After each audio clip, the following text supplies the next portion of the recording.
Awake, there's levels to it. Ultimately, grand awakeness has nothing to do with um, descriptions or identification or your identity in some sense, like what you label yourself as. Ultimately, we are literally all one. You have a higher self that is your guide, which actually a lot of people confuse God as, but you have a higher self that has a higher self until self itself drops off, essentially. We are ultimately all going back to source. That's essentially what ascension is in a lot of ways.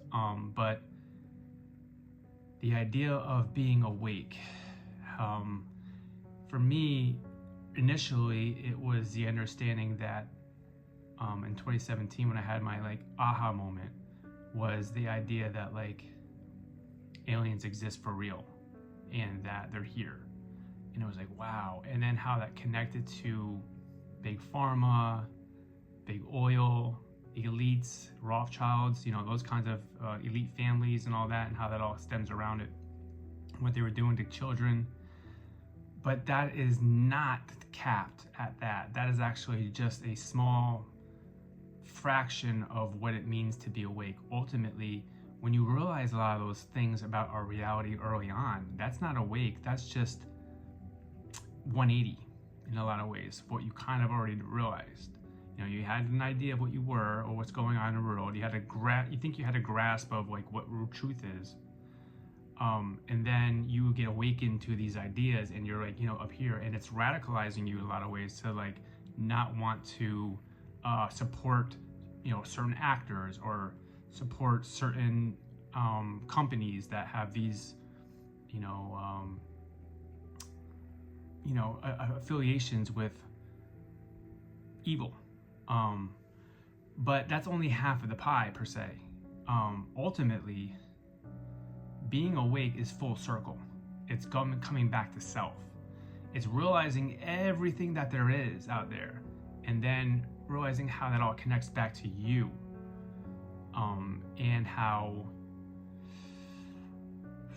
you are the universe manifesting through a human nervous system and becoming self-aware.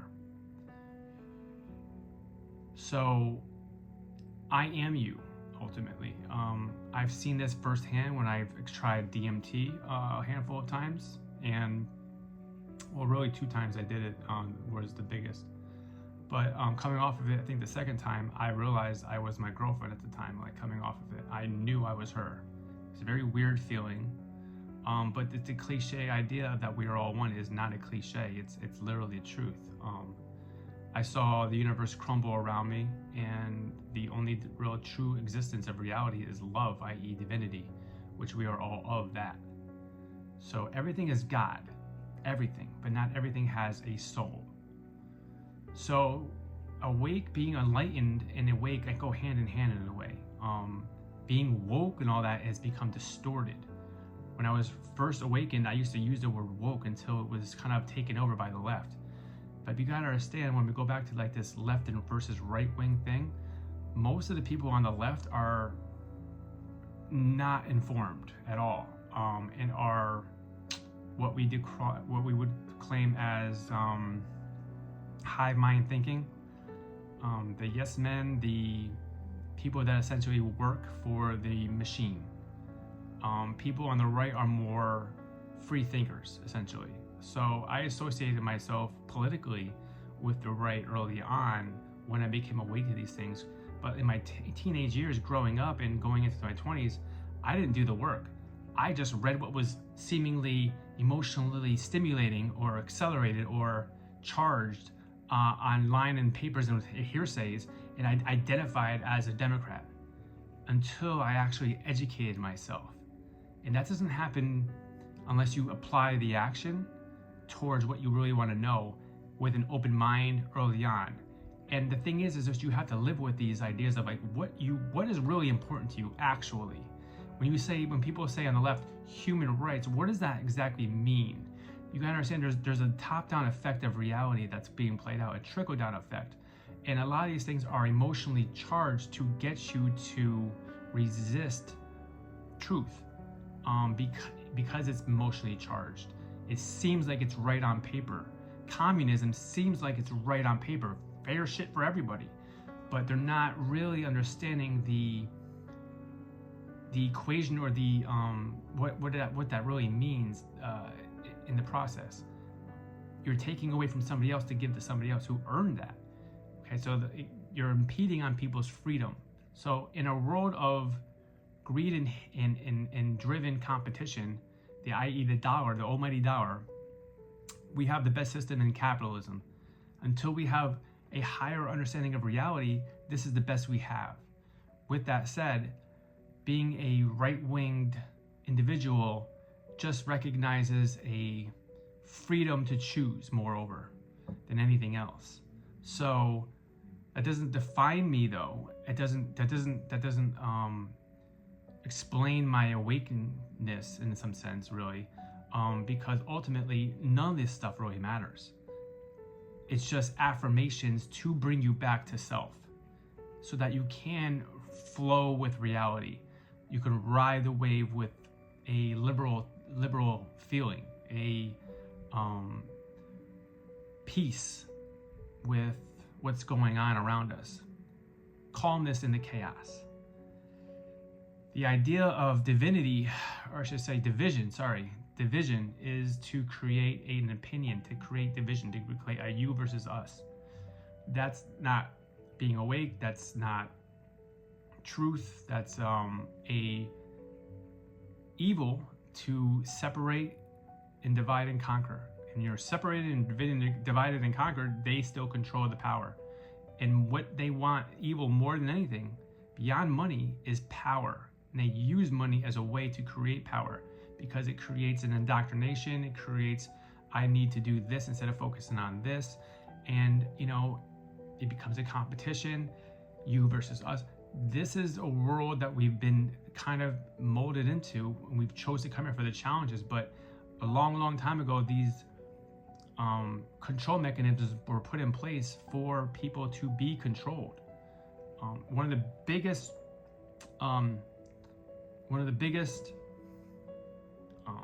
control mechanisms is world organized religion, unfortunately. And on the right side, they don't understand this either, because they gravitate to the closest thing of good.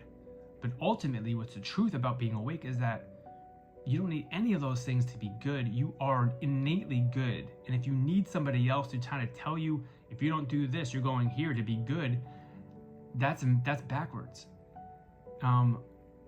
You can just be good. And so the idea of having these rules in order to be good is also satanic, believe it or not. So God, again, isn't a person in the sky commanding laws.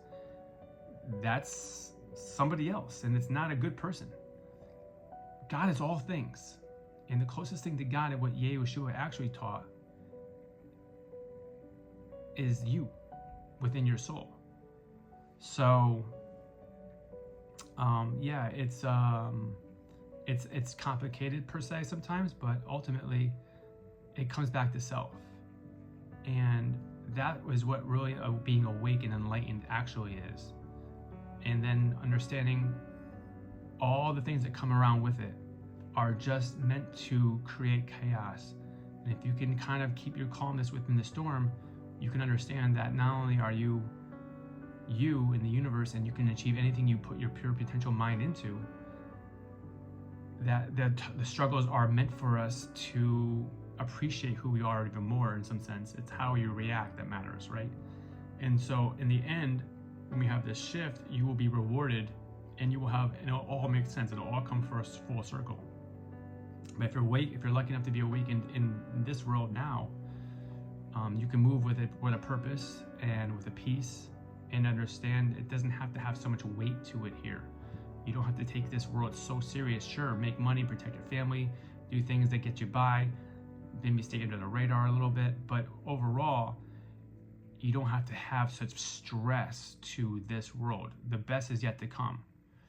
So, I think being awake has nothing to do with identity, and it's just a realization and actualization of what is. And it continues on for existence forever.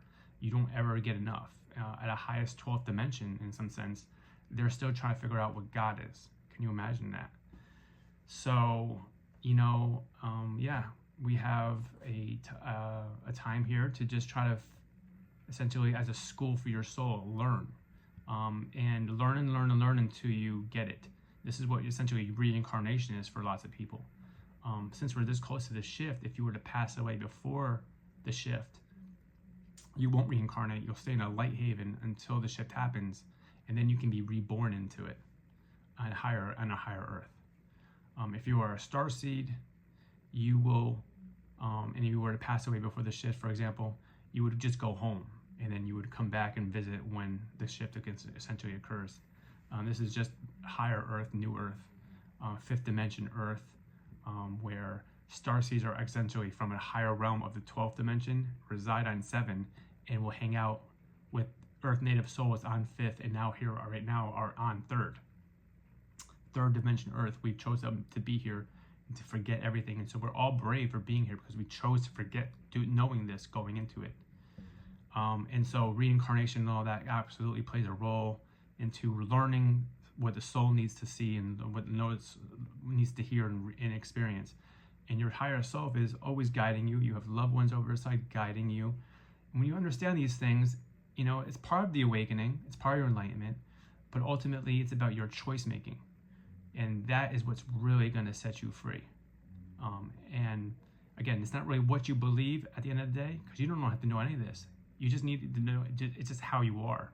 So if you are a naturally gifted, loving person and not needing to know any of this, you too will have this experience. So, it's just a definition, and people carry opinions and division through their indoctrinated ideas of what reality is and what defines them and what others are, and that's false. So at the end of the day, thank you for the time, and I know this video ran a little longer than I wanted to, over 12 minutes, but I appreciate your time and energy and your responses and your comments, and thank you so much, and I'll talk to you guys soon.